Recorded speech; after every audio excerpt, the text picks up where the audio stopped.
Selamat pagi bagi kita semuanya. Selamat kita beribadah kepada Tuhan Yesus Kristus. Kita sudah memuji Tuhan dan memuliakan Tuhan.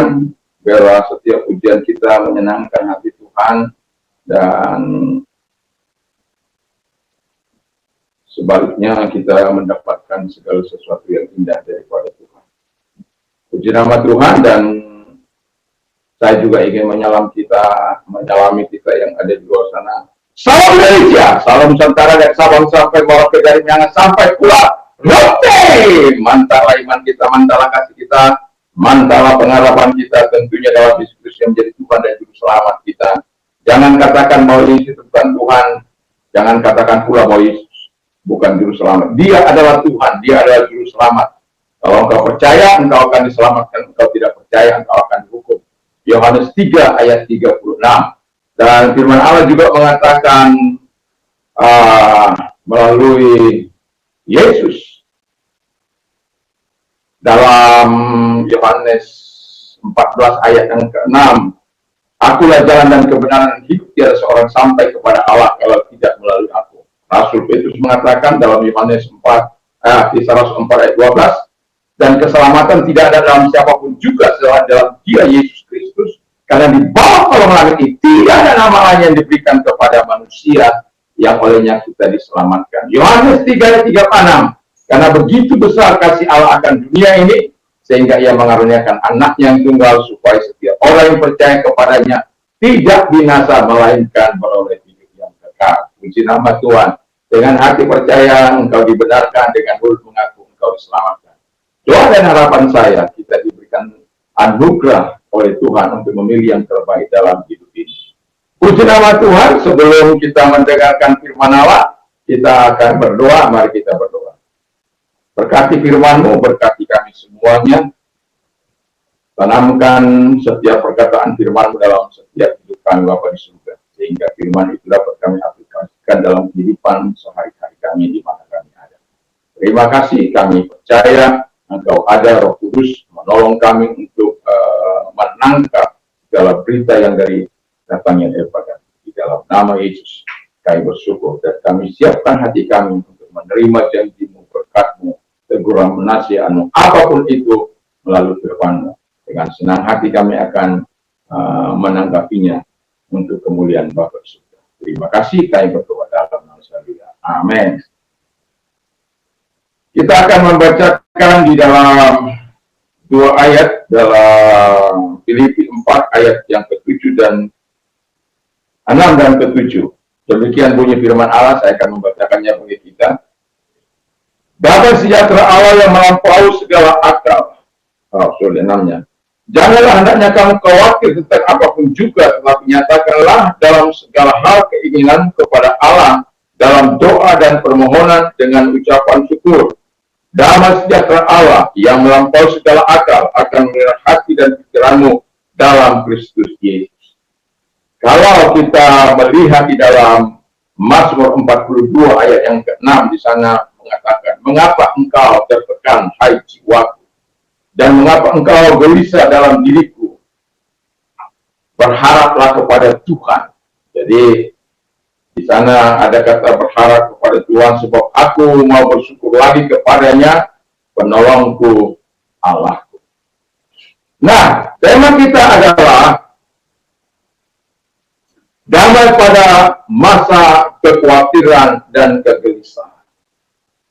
Di tengah-tengah situasi zaman ini, di tengah-tengah kondisi yang bukan hanya Indonesia, tetapi krisis yang dialami oleh bangsa-bangsa yang berdampak bagi kita, walaupun belum secara signifikan berdampak bagi kita, tetapi bagi pelaku-pelaku usaha itu sudah tampak sekali kelesuan ekonomi, perputaran keuangan yang begitu melambat, dan itu akan berdampak terus jika situasi kondisi dunia ini tidak semakin membaik. Dan itu sebabnya perlunya kita terus berdoa kepada Tuhan untuk permohonan kebaikan atas bangsa kita. Dan di masa transisi politik juga kita doakan supaya semuanya berjalan baik, karena 2 bulan lagi presiden kita akan terakhir, ya, bulan tanggal Oktober, ya, bukan 2 bulan, Oktober tanggal 20 akan berakhir, ya, kira-kira ini bulan berapa ini? Ya, 2 bulan lagi, ya.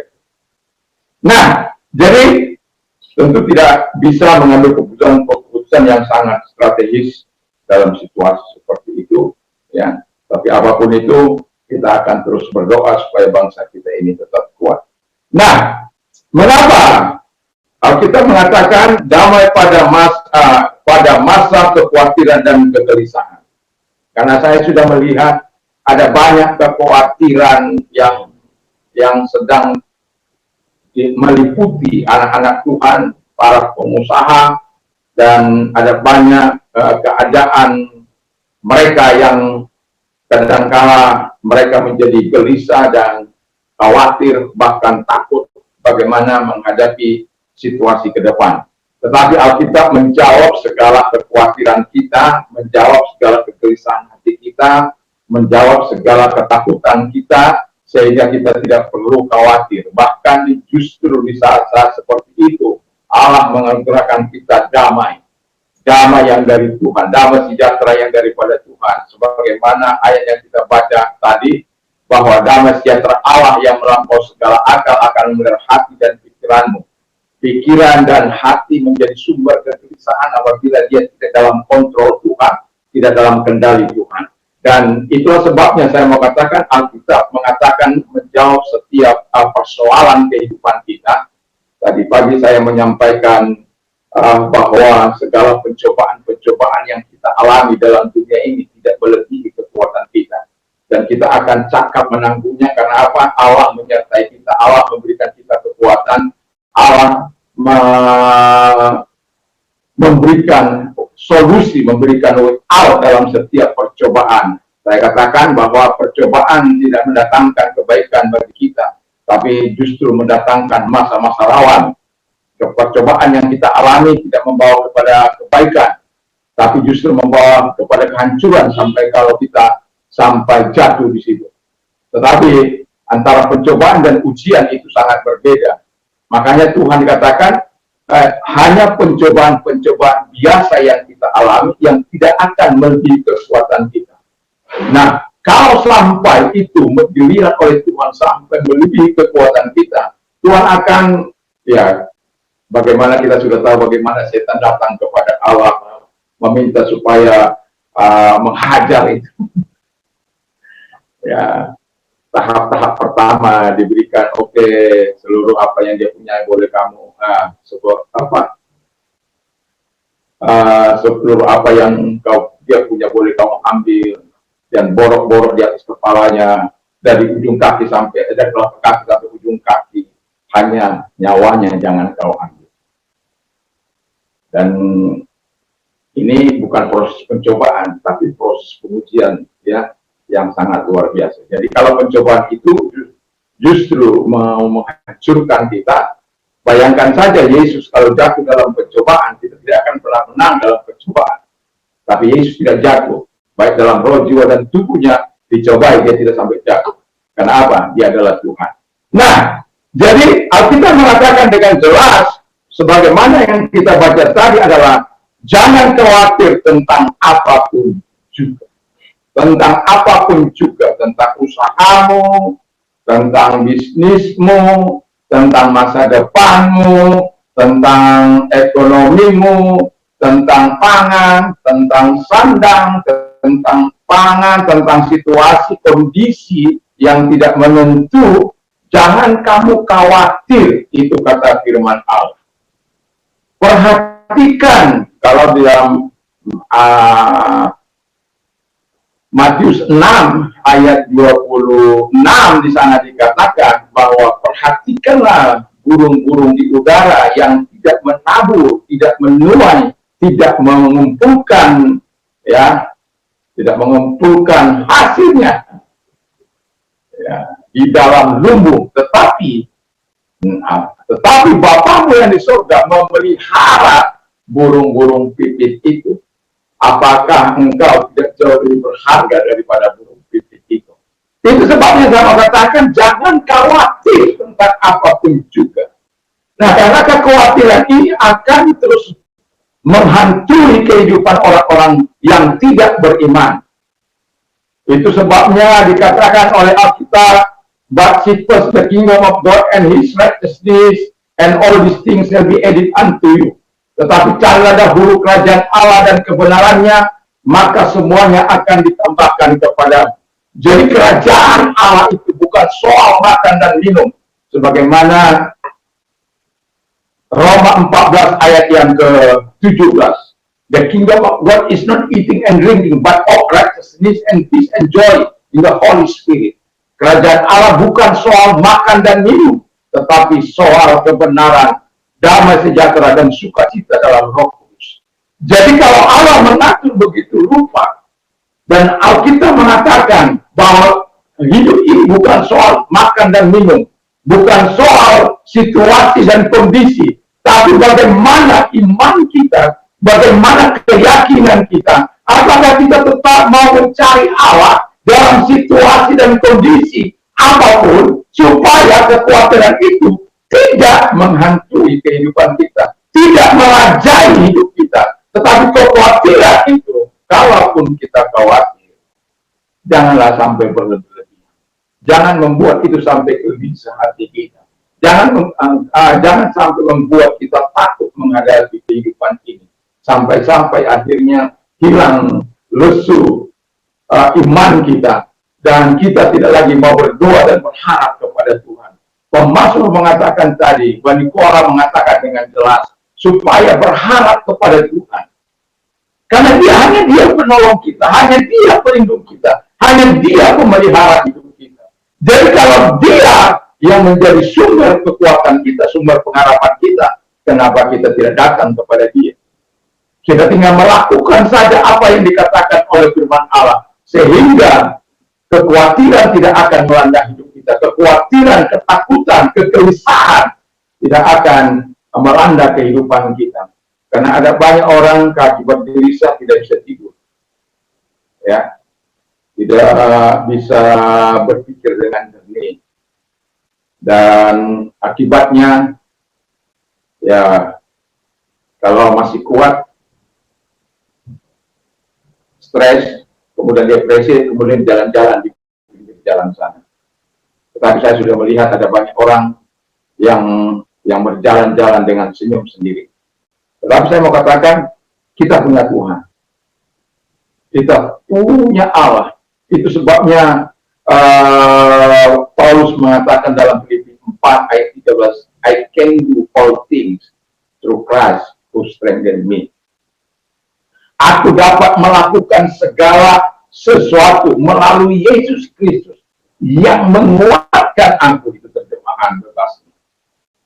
Kalau dalam terjemahan bahasa Alkitab, segala perkara dapat kutanggung di dalam Dia yang memberikan kekuatan kepada aku. Jadi kita bisa melewati masa-masa sulit kita kalau kita bersama dengan Allah. Itu sebabnya kita katakan, cari dahulu kerajaan Allah. Karena kerajaan Allah itu berisi soal damai, soal kebenaran, soal sukacita di dalam Roh Kudus. Dan kalau itu kita miliki dalam hidup ini, saya yakin, saya percaya kita akan tenang menghadapi situasi kehidupan kita. Saya yakin dan percaya, kalaupun memang nyata situasi yang kita hadapi, saya katakan, ini kami dalam usaha mendapatkan 50.000 saja itu sangat sulit. Hari-hari ini. Untuk bisa mendapatkan 50.000 bersih itu sangat sulit.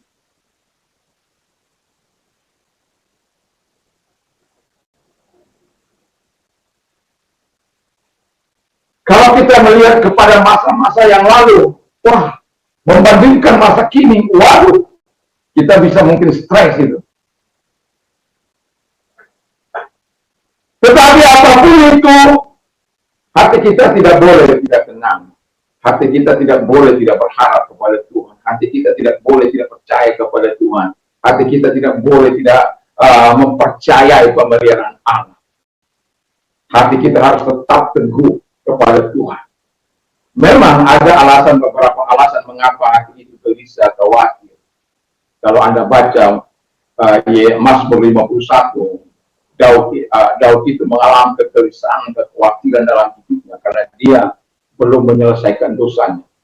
Tapi setelah dia menyelesaikan dosanya, dia akhirnya berkata, walaupun dia mengakui bagaimana remuk redapnya, tulang-tulangnya, bagaimana kegelisahan jiwanya, sampai dia katakan di dalam Mazmur 51 ayat yang ke 11, 12, 13, 14 itu, bagaimana dia mengatakan, berbahagialah batinku, berilah aku hati yang teguh. Karena apa?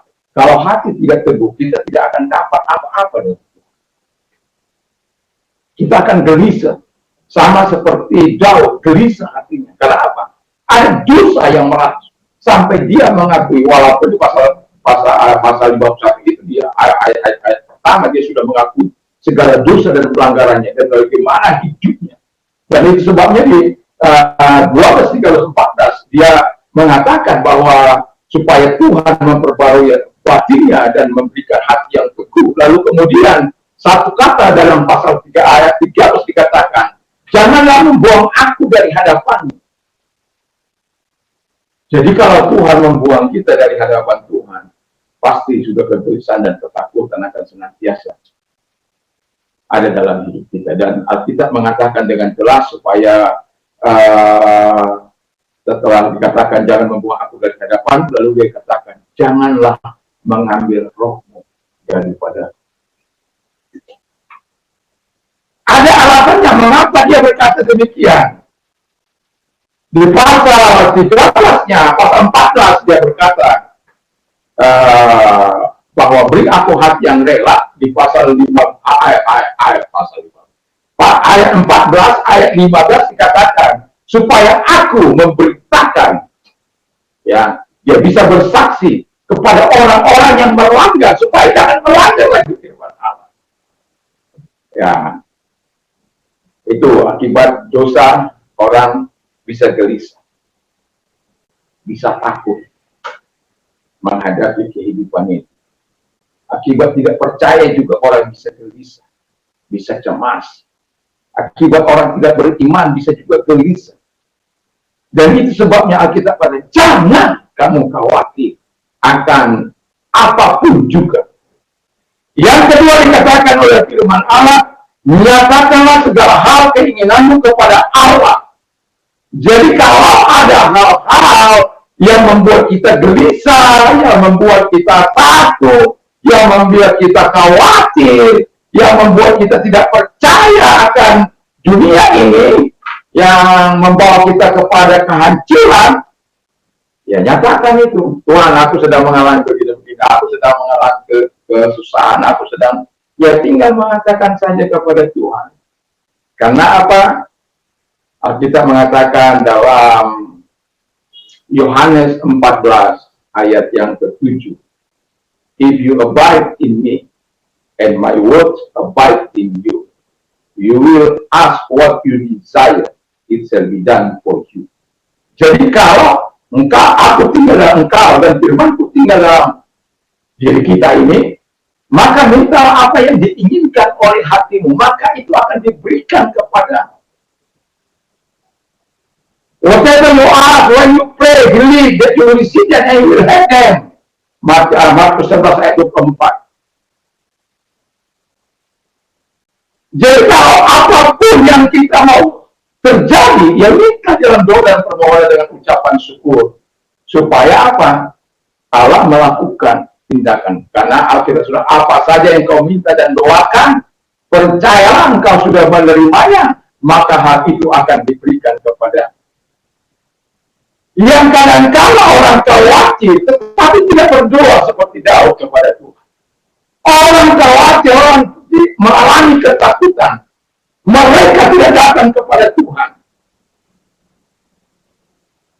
Ada dalam Ibrani 13 ayat yang ke-15.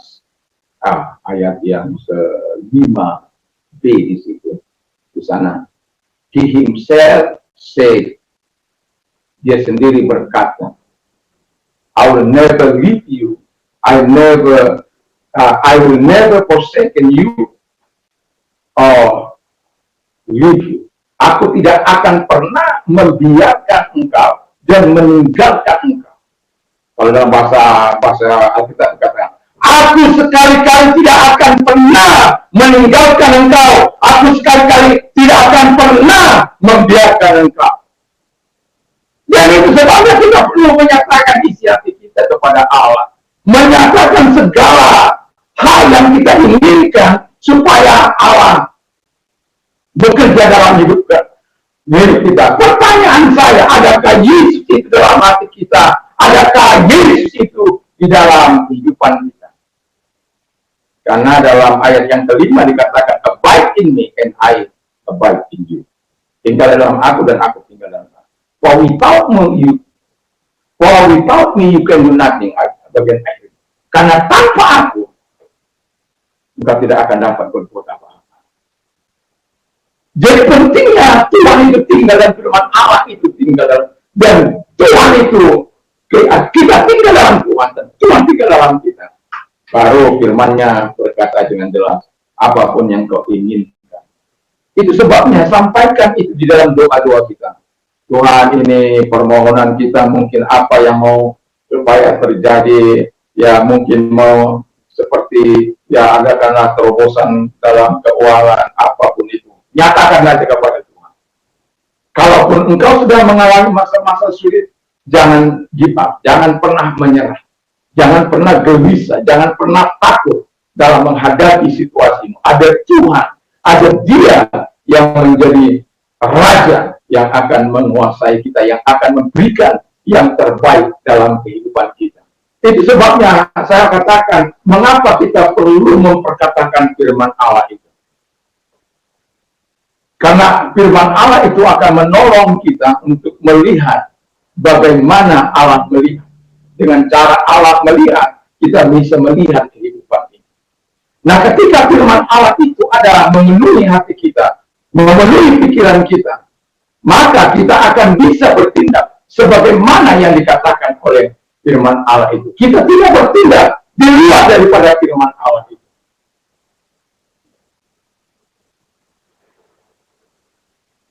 Saya sedang menghafal ini, pasti belum dapat.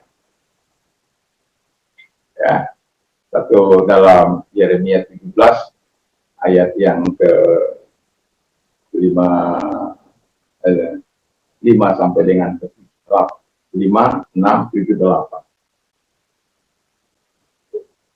Dikatakan beginilah firman Tuhan.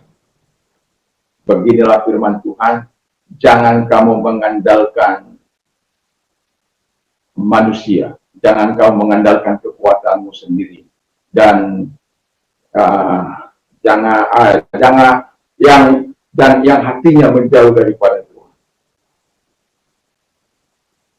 Ia akan seperti semak bulus di padang belantara. Jadi kalau ia menjadi semak bulus di padang belantara, itu panen tak berarti, tidak gunanya. Ya, karena kalau ada orang mau menempati, dia harus dibuang dan ditebang dan dibakar. Ia tidak akan mengalami datangnya keadaan baik.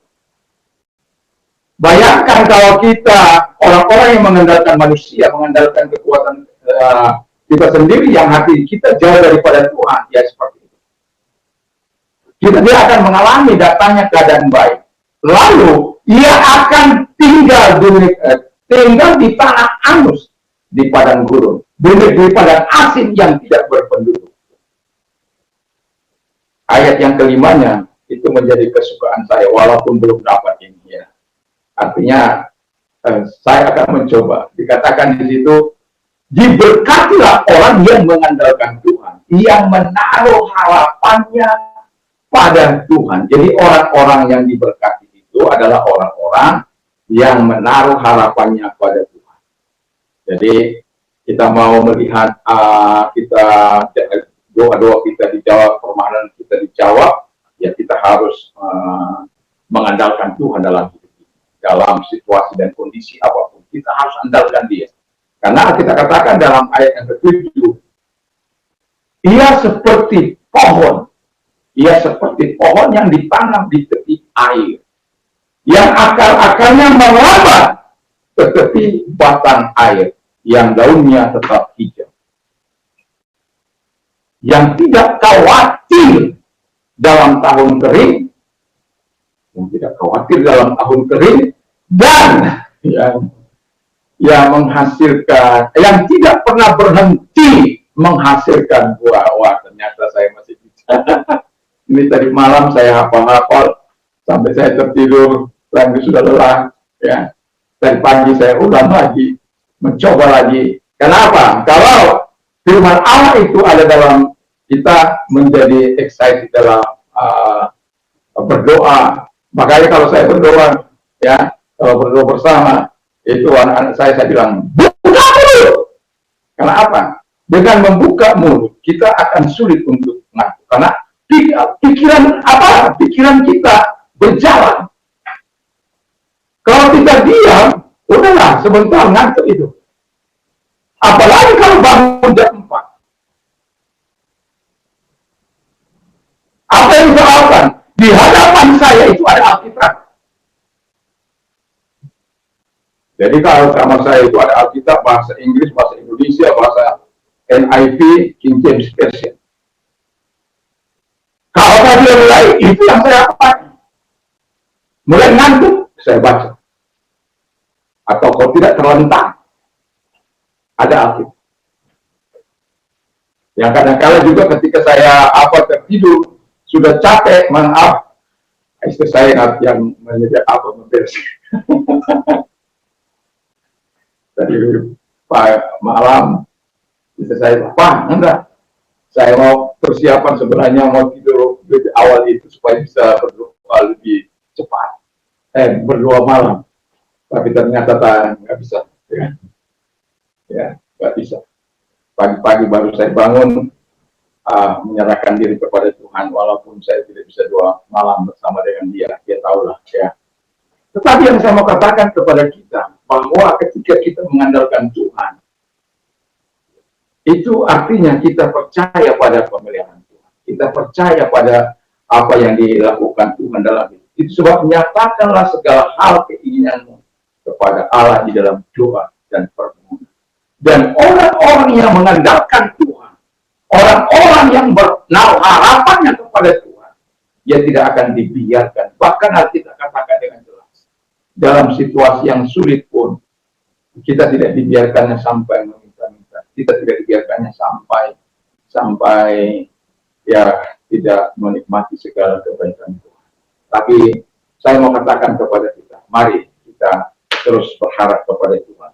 Yang ketiga kata firman Allah adalah, nyatakanlah segala hal keinginan, dan mengapa kita mengatakan, sudah menyatakan ada damai sejahtera Tuhan tinggal dalam hidup kita. Jadi itu damai sejahtera Allah yang melampaui segala akal akan memelihara hati dan pikiranmu dalam Kristus Yesus. The peace of God which surpasses all understanding will guard your heart and mind through Christ Jesus. Jadi saya kadang-kala menghafal ayat itu, bisa menghafal bahasa Indonesia, bisa menghafal bahasa Inggris. Ya, karena saya tahu bahwa itu memang nggak mudah, tetapi saya tahu betul manfaat daripada firman Allah itu. Saya tahu betul manfaat dari mengingat ayat-ayat itu. Itu sebabnya selalu saya membawa Alkitab kemanapun saya pergi, karena saya tahu kemampuan saya terbatas, tetapi kalau saya membaca, mengulang, saya yakin dan percaya satu demi satu itu akan melekat di dalam hidup ini. Ya, puji nama Tuhan. Jadi damai sejahtera Allah yang melampaui segala akal akan memelihara hati dan pikiran. Kalau hati ini tenang, maka kita akan bisa bertindak dengan benar. Kalau pikiran kita, kan ini medan laga yang diperebutkan antara Tuhan dan setan. Mengapa? Pikiran kita ini bisa melahirkan hal-hal yang besar, ide-ide yang besar, dan kehancuran yang besar juga bisa dilakukan oleh pikiran kita. Makanya hati harus terlebih dahulu mengalami damainya Tuhan, supaya pikiran kita dapat dikendalikan, dikuasai.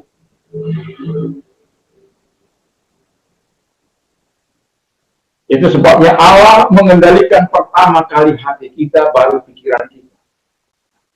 Hati sumber kegelisahan, ya, tanpa Tuhan hati kita, saya sudah katakan tadi, akan selalu ada kegelisahan yang akan membuat kita cemas, takut. Dan itulah sebabnya pemazmur berulang-ulang dalam Mazmur 42 itu mengatakan, mengapa engkau tertekan hai jiwaku, mengapa engkau gelisah hai jiwaku, berharap dan bersandarlah kepada Tuhan. Berharap dan bersandar kepada Tuhan, sebab bersyukur kepada Tuhan, sebab Ia penolong dan pemelihara. Kalau Dia penolong kehidupan kita, ya percayalah engkau akan juga ditolong ketika engkau mengalami kegelisahan dalam hati. Percayalah pikiranmu akan ditenangkan dalam menghadapi situasi yang sedang kita alami. Makanya kalau orang sudah panik, itu ya, satu contoh, kalau istri saya sudah panik, padahal api sudah menyala di situ. Dia bilang api. Enggak bertindak apa-apa. Padahal sudah kita ajari bagaimana memadamkan api secara baik. Ambil kain yang lebar atau apa yang lebar, tinggal tutup saja, habis itu. Kalau kompor belum panas sampai gas misalnya, kalau terjadi, tinggal klik saja. Dia nggak akan meledak itu sampai warna merah. Jadi warna merah itu yang di apa kita itu bukan tanpa tanda apa itu. Bukan asal dibuat-buat itu.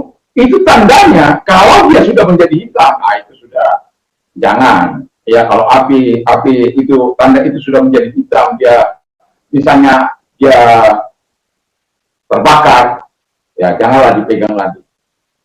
Tapi sebelum itu terjadi, itu panjang rentang waktunya. Tinggal lepaskan dari apa ya, ambil mau dibuang kemana kan? Yang penting jangan sampai kena manusia, kan gitu aja. Atau cemplungkan ke bak mandi, atau kok, ya begitulah ya. Jadi itu ada fungsinya lingkaran merah itu. Jadi kalau itu sudah hitam, jangan dipegang lagi. Artinya berarti itu siap meledak. Ya. Tetapi sebelumnya itu kan harus, misalnya api yang nyala di sana itu udah sampai di mana-mana, ya sumbernya matikan dulu, break dia, baru urus. Sama seperti ada ini, saya masih selesai. Nah, itu saya masih ingat bagaimana Quran saya ke kelam itu. Ada dekatnya. Dekatnya, tenggelam. Dekatnya tinggal ngambil saja. Tapi nggak bisa, karena panik. Makanya saya bilang, jangan panik-panik. Pikir baik-baik. Tapi namanya manusia, kita kan nggak bisa apa-apa. Ya untungnya setiap kali kejadian saya ada di situ gitu loh. Anaknya sendiri tenggelam. Untung aku bilang tenggelam. Padahal tinggal lagi aja. Tapi karena panik, manusia tidak dapat berbuat apa. Makanya saya bilang, kepanikan istri saya, Tuhan jangan sampai terjadi saat saya tidak ada, dan sampai apa yang tidak bisa melakukan kepatan. Karena apa? Ya saya sudah lihat bagaimana, tapi ya saya bilang apa? Kepanikan itu tidak akan menyelesaikan masalah, membuat masalah. Tapi kalau kita berpikir jernih, maka kita akan bisa bertindak dengan, dan akhirnya selamat laporan saya, walaupun saya dari jauh, tapi saya sudah khawatir sedikit dengan itu. Saya langsung angkat dia keluar air. Saya sudah cemas juga itu. Tapi itulah ya, kita sebagai manusia, kalau kita panik, serahkan semua dalam tangan Tuhan, supaya kepanikan itu tidak merugikan. Kalau masih ada orang, masih syukur. Tidak ada orang, itu yang berbahaya. Nah, jadi damai sejahtera Allah itu membuat kita dapat bertindak dengan aman, bertindak dengan adil, bertindak dengan damai, bertindak dengan sesuai dengan apa yang harus kita putuskan. Dan Alkitab sudah mengajar kita supaya kalau kita mengalami kegelisahan, ketakutan, Tuhan sudah menjamin ada damai. Tapi percayakah kita jaminan Tuhan itu ada damai dalam hati kita? Buktinya saya enggak. Pertanyaan saya, apakah Anda melakukan firman Allah itu? Apakah Anda hidup sesuai dengan firman Allah itu? Pertanyaan saya selanjutnya. Jadi itu sebabnya saya bilang kepada mereka untuk memperkatakan firman setiap kali malam. Saya berkata, mungkin malam itu kan pastilah orang bisa mau tidur, pasti bisa membaca firman Allah, bisa berdoa bersama atau berdoa secara pribadi, dan kemudian memperkatakan firman Allah sebelum tidur. Dan rasakan dampaknya ketika Anda bertidur itu bersama dengan Tuhan, bersama dengan firman. Anda mendapatkan ketenangan. Pada waktu pagi di mana engkau mau bangun itu, Tuhan sudah sediakan waktumu. Karena Tuhan memberikan dipsirnya. Kalaupun Tuhan tidak berikan dipsirnya, pasal Tuhan ingatkan kita. Jadi, kegelisahan tidak membuat engkau lebih nyaman, lebih damai, tapi kegelisahan akan merontokkan hidup. Dan kegelisahan tidak membuat engkau lebih kuat dalam menghadapi persoalan, dalam menghadapi keadaan ini, tapi semakin takut dan takut. Tapi apabila kita menyerahkan diri kepada Allah dan kita tahu ada damai sejahtera Allah yang melampaui segala akal. Bayangkan melampaui segala akal. Memang nggak bisa dibayangkan itu bagaimana di dalam kegelisahan, dalam kekhawatiran, dalam kegelisahan, dalam ketakutan bisa ada damai. Nggak mungkin. Impossible itu. Tapi janji Allah ya dan amin. Janji Allah akan diberikan kepada orang-orang yang percaya terhadap firman itu sendiri. Dan yang terakhir kata firman Allah adalah Allah yang memelihara kita. Coba salah seorang membacakan 1 Korintus 5 ayat yang ke-7.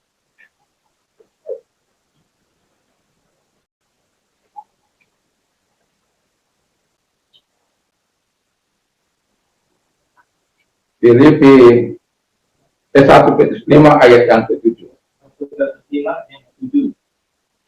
Serahkanlah segala kekhawatiranmu kepadanya, sebab Ia yang menjaga kamu. Ya, serahkanlah segala kekhawatiranmu kepada Tuhan. Karena Ia yang memelihara kamu. Jadi kalau Ia yang memelihara, kenapa kita harus takut? Kenapa kita harus gelisah? Tadi sudah saya katakan dalam Ibrani 13 ayat yang ke-5. Aku sekali-kali tidak akan meninggalkan engkau. Aku sekali-kali tidak akan membiarkan engkau. Ayat yang ke-6-nya, dengan berani kita berkata, Tuhan adalah penolongku. Jadi kalau Tuhan adalah penolongku, aku tidak akan takut. Apakah yang dilakukan manusia terhadap aku? Jadi kalau kekhawatiran itu karena perbuatan manusia, nggak perlu takut.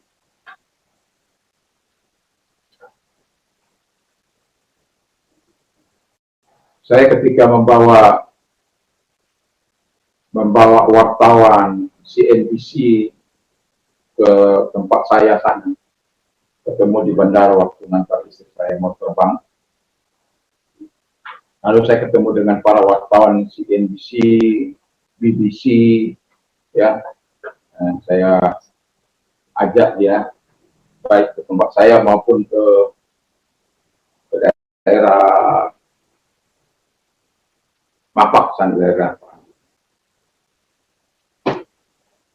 Tapi saya tidak lagi mengantar mereka ketika saya sudah melihat situasi tidak menunjukkan, ya. Saya hanya karena mereka kan nekat-nekat, ya. Bukan berarti ada mobil yang saya bawa, mobil adik saya bawa itu. Ini bukan mobil saya. Saya bilang, I'm sorry. You will over there or you will go home. I will come back with me. Lalu mereka mengatakan, we stay here.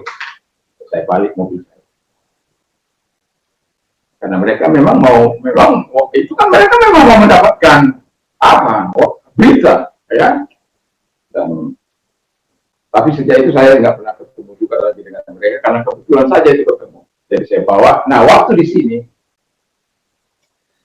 sini orang-orang sudah berteriak, ya, macam-macam lah dia bilang. Nah, saya bilang begini saja. Kalau Anda mengerti bahasa Inggris, apa saja datang saja kemari. Jadi semua adalah orang maki-maki dan lain sebagainya. Tapi saya diam saja. Yang mau saya katakan adalah saya di tempat itu, ya, di tempat itu pagi saya mengalami bersama waktu saya tidak berangkat dari situ, pedang masuk karena saya dikenal, udah di parang itu di leher saya, tapi dari belakang ada berteriak, gak ada nyawa, gak ada.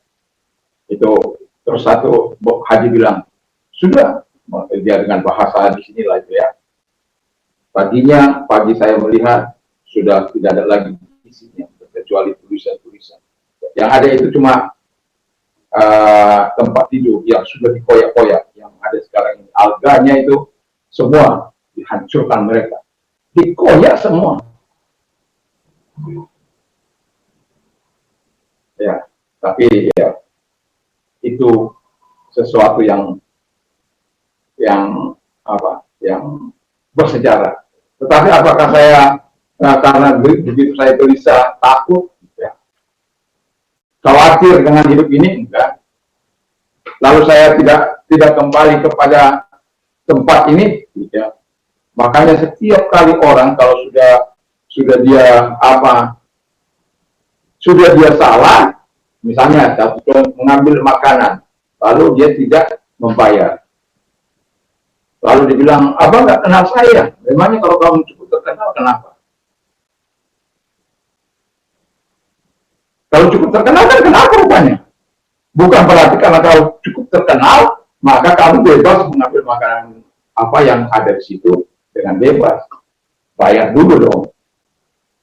Baru. Jangan ambil saja begitu. Itu namanya pencuri. Lalu bilang, mas kamu nggak kenal? Saya bilang, jadi kalau kamu terkenal itu kenapa? Saya bilang, kenapa kalau kamu terkenal? Aku nggak takut ya peristiwa 171. Nah, saya tahu kalau apa yang kamu ambil, saya bilang begitu. Saya bilang aja langsung, kamu beranikan karena ramai. Coba sekarang kamu lakukan. Sekarang bawa itu makanan itu, saya bilang. Bawa tanpa membayar, saya melihat kamu.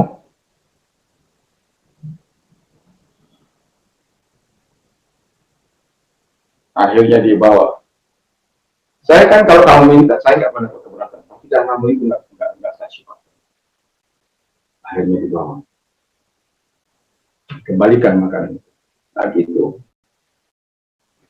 Jangan ngambil barang orang, lalu Anda mengintimidasi, menekan. Sebelumnya saya bilang, Anda tahu di mana saya tinggal pada waktu itu? Ya sudah, di sana. Sekarang saya tinggal di mana? Ya sudah, kamu tahu artinya itu? Saya tidak takut. Ya kamu tahu saya. Kalau saya takut, saya sudah tidak dari sini. Jadi jangan pernah mengancam-ancam seperti itu. Nggak ada gunanya Anda ancam-ancam saya.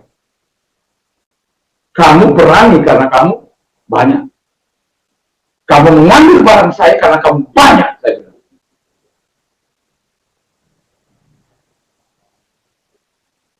Dan sejak itu dia nggak pernah. Tapi baik tetap sama saya. Lama banget.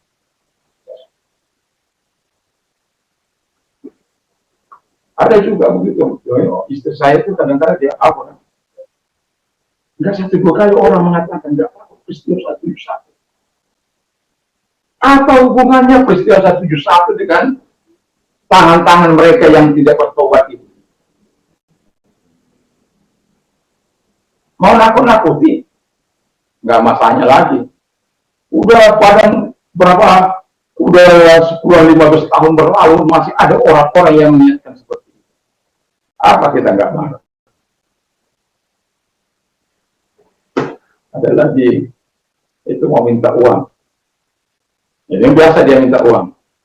Tapi kalau dia biasa belum mabuk, saya biasa ngasih ya. Tapi pada waktu dia sudah bau minuman keras itu lalu minta dengan cara-cara yang wah kalau itu sudah saya bukan ATM ya. Mohon maaf. Hari ini saya tidak mau kasih. Kan saya sudah bilang kalau saya ngasih, saya tidak pernah mau memberikan kepada orang yang minum.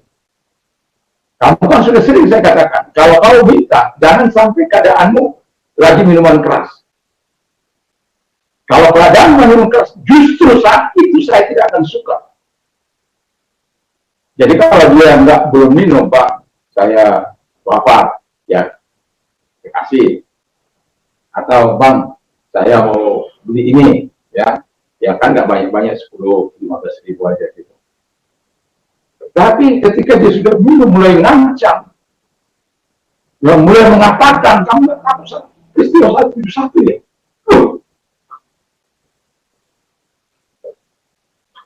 Iya, saya bilang kamu dikasih jantung minta rempok, dikasih hati minta apa lagi saya bilang.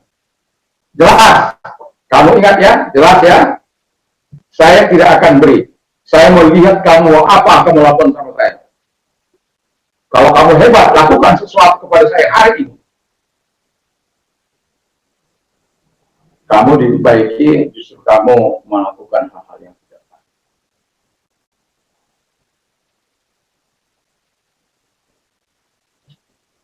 Dan itu berulang-ulang saya katakan, saya masih tinggal di Jalan Yosudarso. Karena bukan 1 orang, 3 orang, 4 orang yang seringkali mengatakan itu. Tapi saya sering katakan, kalau saya bisa layani, memberi, saya akan beri. Tetapi kalau saya tidak, ya mohon dimaklumi. Ya. Tapi kalau sudah sampai mengancam, itu tidak akan pernah lagi saya akan beri. Tidak akan pernah lagi. Kalau dia sampai memberikan rasa mau nakut-nakuti saya, kalau dia minta, itu tidak akan pernah saya beri. Kenapa? Saya tidak ingin kompromi dengan orang-orang seperti ini. Dan itu sebabnya saya mengatakan percaya pemeliharaan Allah. Kalau Allah yang memelihara hidup kita, kenapa kita harus takut? Kenapa harus kita gelisah? Kenapa kita damai itu harus hilang dari hidup kita? Kenapa? Sementara damai diberikan kepada kita dalam menghadapi situasi dan kondisi apapun, termasuk dalam situasi kesulitan. Itu sebabnya kenapa sering sekali saya di dalam doa itu yang sakit dan yang mengalami masalah, beban berat, penderitaan dan lain sebagainya. Kenapa dua ini menjadi fokus doa saya? Saya sudah melihat orang yang sakit akhirnya menghujat Tuhan. Saya sudah melihat orang yang mengalami kepelikan, kesusahan dalam hidupnya akhirnya meninggalkan Tuhan. Itu sebabnya saya katakan, Tuhan tolong kepada mereka-mereka yang mengalami kesulitan. Saya tahu itu apa kesulitan, saya tahu itu apa penderitaan. Tapi kalau kita bersama dengan Tuhan, kita akan percaya bahwa ada pemeliharaan Tuhan. Yang kita tinggal perlu koreksi hidup kita ini. Apakah kita bersama dengan Tuhan? Apakah kita di luar Tuhan?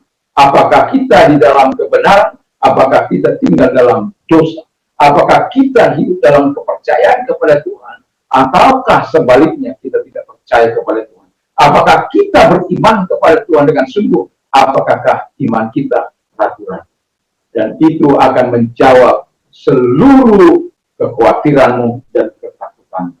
Kalau karena keempat hal itu tidak ada dalam hidupmu, ya sudahlah, pastilah engkau akan tidak mengalami damai. Tetapi kalau engkau mengerti apa yang dikatakan oleh firman Allah, ya sampaikan saja, jangan khawatir. Nyatakan keinginanmu, nyatakan keinginanmu. Ada damai, ya ambil damai Tuhan itu. Minta damai Tuhan yang melampaui segala akal itu. Dan dia akan melihat hati dan pikiran. Dan percayalah akan pekerjaan Tuhan di dalam kehidupan. Dan Tuhan Yesus memberkati kita. Semoga damai pada masa kekhawatiran dan kegelisahan tidak menjadi momok, tidak menjadi itu menjadi bagian kita. Kegelisahan dan ketakutan tidak menjadi momok yang membuat kita terpisah dari Tuhan. Damai pada masa kekhawatiran dan kegelisahan itu seharusnya menjadi bagian kita. Seharusnya itu menjadi bagian kita. Kalau saja kita betul-betul mengenal siapa Tuhan yang sudah berkata, aku sekali-kali tidak akan meninggalkan engkau, aku sekali-kali tidak akan membiarkan engkau. Dengan berani aku berkata, Tuhan adalah penolongku. Apakah ya Tuhan adalah penolongku, aku tidak akan takut. Apa yang dapat diperbuat manusia kepada aku? Tidak ada. Karena Allah yang mengatur alam semesta dan seluruh isinya dan ciptaannya. Semoga kita tetap mengalami damai kalaupun ada masa-masa yang sulit, kegelisahan, ketakutan. Damai Tuhan tidak melihat engkau gelisah, tidak melihat engkau dalam keadaan damai sejahtera Allah datang ketika engkau memerlukan, ketika engkau hidup di dalam kehendak daripada Tuhan dan ketaatan kepada Tuhan, dan hidup kita menyenangkan hati Allah sepanjang masa. Mari kita tunduk kepala dan kita berdoa sambil kita bangkit. Kami bersyukur, kami berterima kasih kepada Bapa di surga. Damai pada waktu kesesakan dan kegelisahan itu bukan hanya slogan, tapi Tuhan betul-betul memberikan kepada kami. Itulah sebabnya pemazmur mengatakan, hai jiwaku, mengapa engkau gelisah? Mengapa engkau takut? Mengapa engkau cemas? Berharaplah kepada Tuhan. Bersyukurlah kepada Tuhan.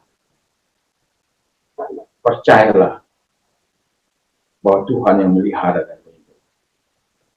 Terima kasih Tuhan, biarlah kami orang-orang yang menikmati segala kebaikan Tuhan, dan kami tidak perlu cemas lagi, tidak perlu khawatir lagi, tidak perlu takut lagi dalam menghadapi situasi kami zaman ini, walaupun sangat sulit keadaan, tetapi kami tetap yakin dan percaya kesulitan akan berlalu, pertolongan Tuhan pasti datang bagi setiap orang-orang yang percaya kepada.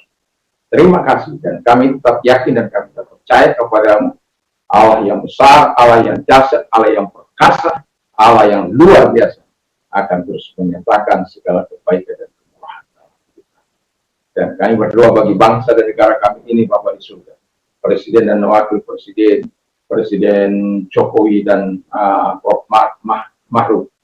Amin. Kami serahkan dalam tangan Tuhan di masa transisi kepemerintahan, di mana pada tanggal inilah pertanggungjawaban terakhir yang telah dilakukan oleh Presiden kami sebelum menuju kepada beliau selesai masa jabatannya, yaitu 20 Oktober tahun 2024.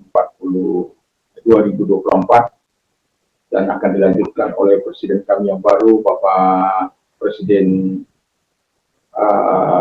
Prabowo dan Bapak Wakil Presiden Gibran.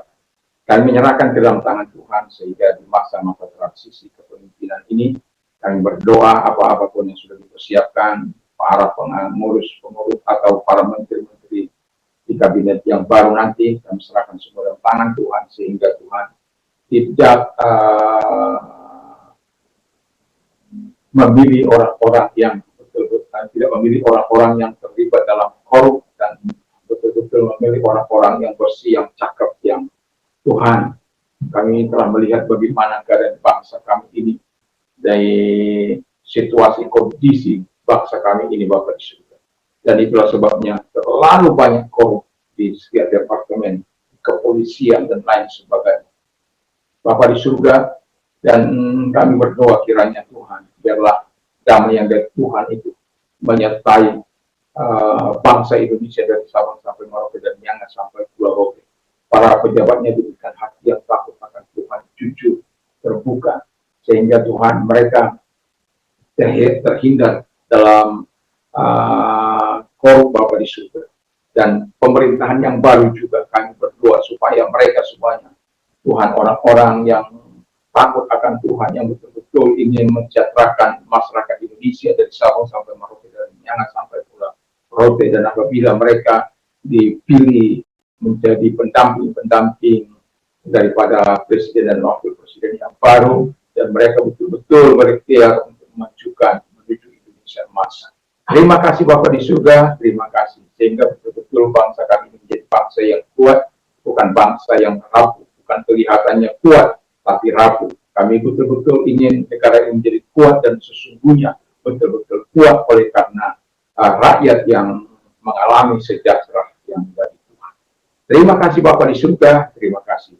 Dan bagi mereka-mereka yang sakit, kalau ada mereka di antara mereka yang sakit, Bapak di surga sebagai pendengar kami, juga Tuhan menolong mereka, menyembuhkan mereka di dalam nama Yesus Kristus. Dan bagi mereka yang mau percaya kepada Yesus, kalau engkau mau mengikuti doa saya, mari kita berdoa. Tuhan Yesus, saya sadar saya orang berdosa.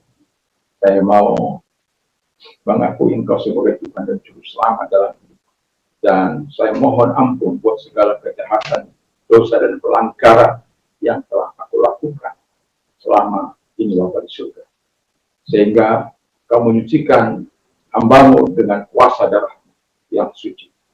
Terima kasih buat pembenaran, terima kasih buat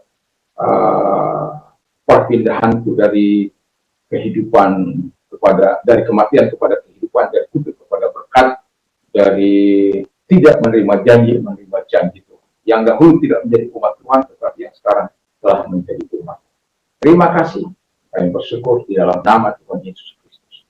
Dan bagi engkau yang mengalami masalah, angkat kedua belah tanganmu kalau engkau mau didoakan, dan lihat Tuhan tangan-tangannya diangkat kepadamu. Tuhan tolong mereka satu demi satu. Engkau yang telah berkata, marah kepada Tuhan kamu yang dipilih dan berat, aku akan memberikan kelegaan.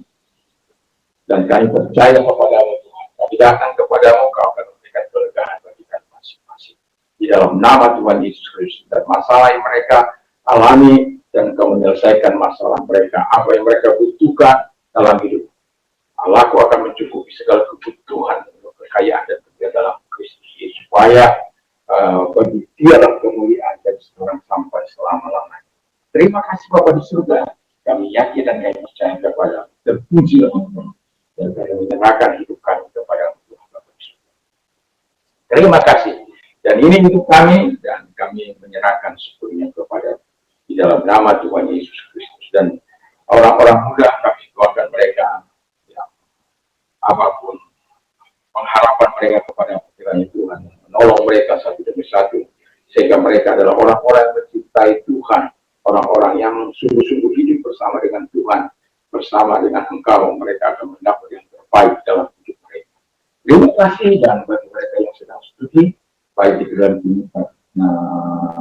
baik grup sampai ke perguruan tinggi, kami serahkan semua dalam tangan Tuhan. Kiranya Tuhan Bapa di surga mencukupkan segala dana dan kebutuhan yang mereka alami, dalam hidup ini. Terima kasih, kami sungguh bersyukur, kami berterima kasih kepadamu buat segala pertolonganmu dan kemurahan. Di dalam nama Yesus kami bersyukur dapat doa. Terima kasih. Ini hidup kami dan kami berdoa Allah yang sah, Allah yang dasar. Keluar masuk kami dipelihara dan dilindungi apapun yang kami lakukan. Buat berhasil, namamu kami puji kami muliakan. Terima kasih. Sekarang pulanglah dengan membawa nami sejahtera kepada Tuhan Yesus Kristus ketika kepada surga. Bersyukur Tuhan buat kuasa Roh Kudus menyertai kita mulai saat itu sampai pada hari. Amin.